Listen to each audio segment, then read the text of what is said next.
Right now, I'd like to introduce the Mayor of Harrisburg, Mayor Eric Papenfuss. Let me tell you what, since the day he started running for the job in Harrisburg, the city was in a little bit of a mess for a few years. I think it started, maybe about 25 years ago, and things went up, and then they leveled off, and they went down, and they went back up, and things, the economy's been good and bad. The governor got involved and put the city in a distressed status. Unfortunately, they took the parking authority away from the mayor, and that was a hell of a source of income. And now we all have to pay pretty high parking fees. But he has done a lot for the parking situation in Harrisburg. So if you get a ticket, and if it's over $35, just go see the mayor. I'm not going to have anything to do with it.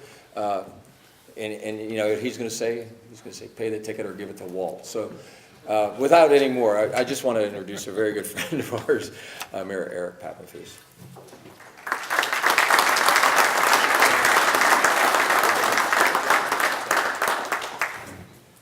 So you're going to have a lot of calls. Was it okay that I gave everybody your cell phone? Yeah, that's fine. Yeah, okay. Right. Yes. See me afterwards for the tickets. Thank you, Frank. Good morning, everyone. Welcome to Harrisburg. Wow. And it's great to be with you today at the 2018 convention of the Pennsylvania State Building and Construction Trades Council. I would like to officially welcome representatives of your 16 regional councils and more than 115 local unions to our capital city. We appreciate, as always, your choosing Harrisburg as the site for this event that is so important to your organization. And on behalf of the residents of this great city of Harrisburg, I thank you for your work in maintaining the infrastructure of the many commercial and industrial enterprises that are the backbone of our city and our state. Your talents, expertise, and dedication are vital to our efforts to maintain the high standard of living in our region, and they are vital to our efforts to revitalize our capital city. Now, as you may know, Harrisburg is in the midst of a renaissance that has brought increased commercial and residential construction to our city over the past 5 years since I stepped into the mayor's office. And I am delighted to tell you this morning that we expect almost $1 billion in new building activity in our city over the next decade.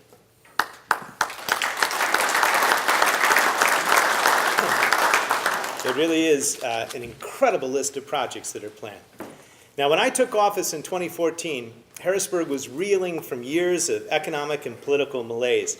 People were leaving the city, businesses were closing, and many thought the only way forward was to declare defeat and bankruptcy. The people of Harrisburg thought otherwise, though, and they proved it by voting for change and for hope.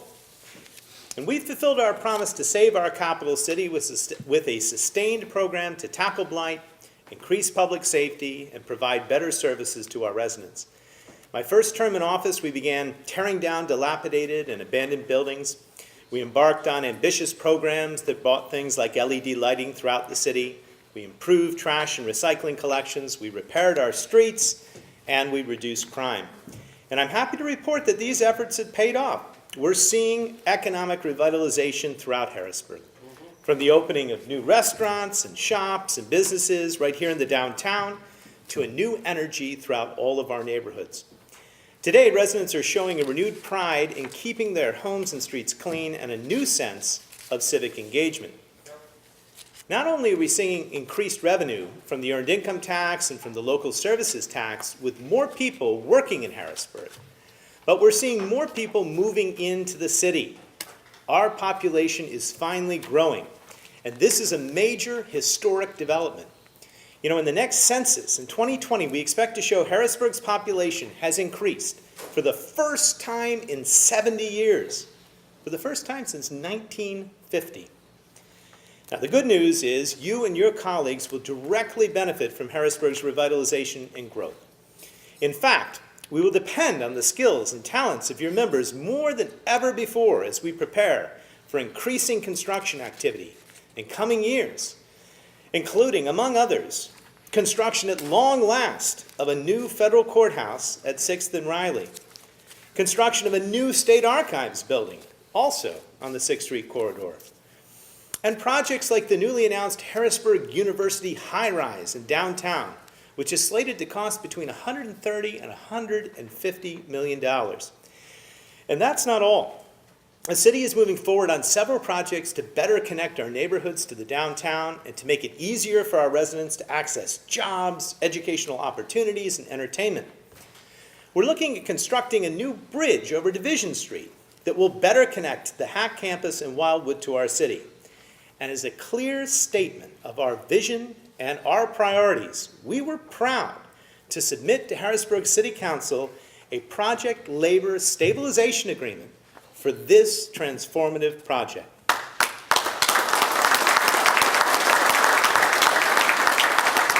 Now, unfortunately, we weren't successful in our first attempt to secure the $30 million we asked for in federal Tiger Grant funds to pay for this bridge. But we plan to try again this year with an even stronger proposal to show the incredible benefits that will result from better connecting Hack to our residential areas through a new northern city gateway.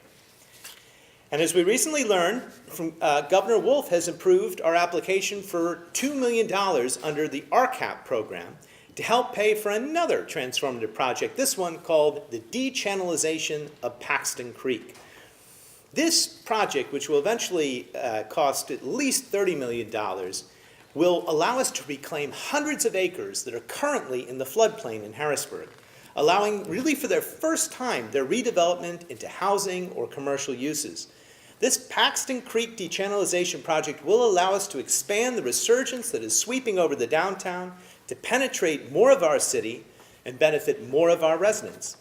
These projects together promise to provide more opportunities for work for you and to improve the quality of life for our residents. Imagine, if you will, a new biking and walking path that literally bisects the green belt that surrounds our city, better running through the heart of Harrisburg and tying everything together. Now, we are also well into another major project that we've dubbed Mulder Square. And if you haven't driven over the Mulberry Street Bridge near the train station into Allison Hill lately, you really need to. At the intersection of Mulberry and Dairy Streets, right there in Allison Hill, it is incredible. We expect this project, the Mulder Square project, to stimulate the rehabilitation of other sections of Allison Hill, where too many people live below the poverty line and in substandard housing. The idea for this particular project began during my first term in office after the Commonwealth invested millions of dollars to repair the Mulberry Street Bridge. It connects Allison Hill to the downtown, and particularly to the train station, the bus station, and really the transportation centers. We must especially thank Governor Wolf again for this. This was his first of the two commitments of RCAP funding to the city to help support Harrisburg's recovery that I've mentioned here this morning. To continue the momentum that started with the bridge repair, the city decided to invest millions of dollars to transform the area around Mulberry and Dairy Streets. We did this in full expectation that it would stimulate a revitalization of Allison Hill, an area with one of the highest crime rates in our city, as well as more than its share of abandoned and dilapidated buildings. Our new Mulder Square project is an example of the kind of development that we hope will ignite increased home ownership, investment in our neighborhoods, reaching into the blighted areas that have suffered from years of neglect.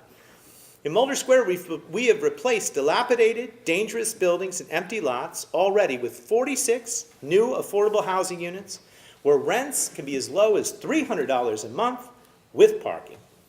Rents, of course, depend on levels of income, but are a real bargain for families seeking new, beautiful housing close to the city center.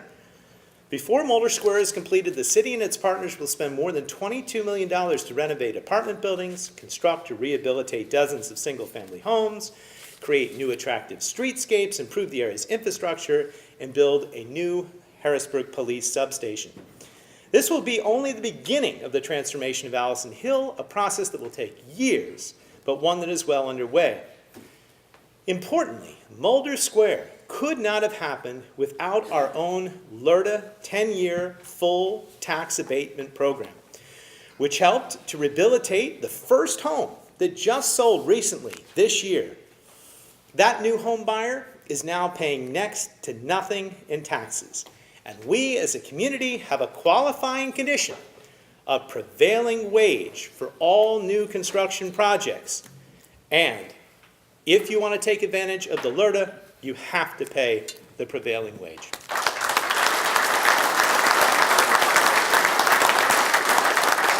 So we know all of you will be directly involved in ensuring the success of these projects in our city. We are excited that they will provide opportunities for our residents, especially for our young people, to benefit from training opportunities in your apprenticeship programs.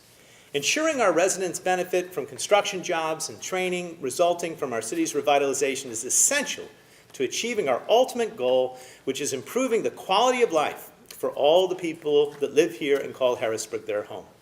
I know that you are dedicated to the same goals and to working with this administration to sustain Harrisburg's economic recovery well into the future. I know you will work with us to make sure we engage companies in benefiting from Harrisburg's new dynamism. And I know you'll work with us to recruit talented young people who live in Harrisburg to take advantage of the great mentoring programs you are offering to help them find rewarding employment in the building and construction trades. Now, I've given you just a snapshot of the new vitality that is so evident in today's Harrisburg and that will bring significant benefits to the Pennsylvania State Building and Construction Trades Council.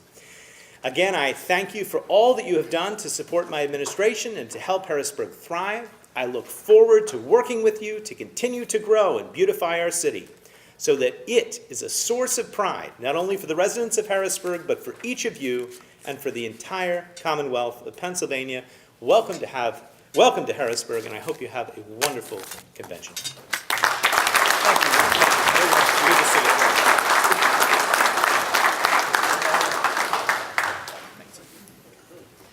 Thank you, Mayor, and thank you for keeping the building trades statewide and locally in your sights. Appreciate that.